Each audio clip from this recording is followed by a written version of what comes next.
শ্রমিক ছাত্র জনতার অভ্যুত্থান ২০২৪ নারকীয় আশুলিয়া স্মরণে প্রতিবাদ সভা। ৫ আগস্ট আলামত গায়েব করতে অভ্যুত্থানে শহীদদের মৃতদেহে আইনশৃঙ্খলা বাহিনীর আগুন দেয়ার নারকীয়তার বীভৎস স্মৃতি উঠে আসে মঞ্চের একপাশে।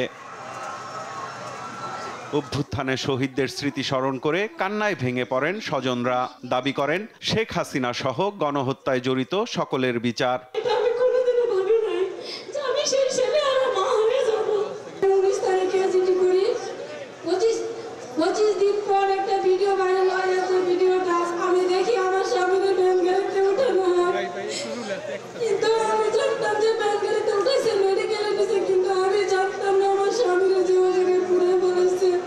দলের ভারপ্রাপ্ত চেয়ারম্যানের পক্ষ থেকে শহীদ পরিবারের হাতে সম্মাননা তুলে দেন বিএনপি মহাসচিব মির্জা ফখরুল ইসলাম আলমগীর।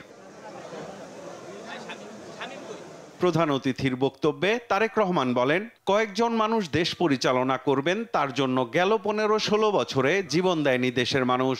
বলেন, জনগণের ক্ষমতায়নের রাজনীতি প্রতিষ্ঠা করতে চায় বিএনপি। প্রতিটি নাগরিক যাতে নিজের কথাটি নিজে বলতে পারেন, নিজের ভোট নিজে দিতে পারেন, নিজের রাজনৈতিক অধিকার প্রয়োগ করে সরকার গঠন কিংবা সরকার পরিবর্তন ঘটাতে পারেন। জনগণের রাজনৈতিক ক্ষমতায়নের এই রাজনীতিটি বিএনপি বাংলাদেশে প্রতিষ্ঠা করতে চায়। রাষ্ট্র রাজনীতির মূল ভিত্তি হচ্ছে জনগণ। জনগণকে দুর্বল রেখে রাষ্ট্র রাজনীতি, সরকার কিংবা সংস্কার কোনো কিছুকেই শক্তিশালী এবং টেকসই করা সম্ভব নয়, করা যাবে না।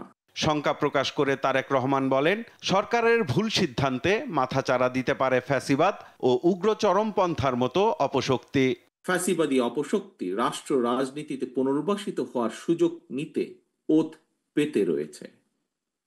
সরকারের যে কোনো ভুল সিদ্ধান্তে দেশে গণতন্ত্র উত্তরণের যাত্রা পথকে সংকটে ফেলে দিতে পারে। দেশে ফ্যাসিবাদ, উগ্রবাদ, চরমপন্থা মাথাচাড়া দিয়ে উঠতে পারে। কাজেই এই ব্যাপারে আমাদের সকলকে, বিশেষ করে অন্তর্বর্তীকালীন সরকারকে অত্যন্ত সতর্ক থাকতে হবে, থাকা প্রয়োজন। শহীদ পরিবারের স্বজনরা বলছেন, প্রতিটি হত্যার বিচার হতে হবে, চিরতরে বন্ধ করে দিতে হবে ফ্যাসিবাদ ফেরার পথ। আর রাজনৈতিক নেতারা বলছেন, যে কোনো ষড়যন্ত্র মোকাবেলা করে এগিয়ে যেতে হবে গণতন্ত্রের পথে। আশুলিয়ার শ্রীপুর থেকে সাইফুল রিপন, দেশ টিভি।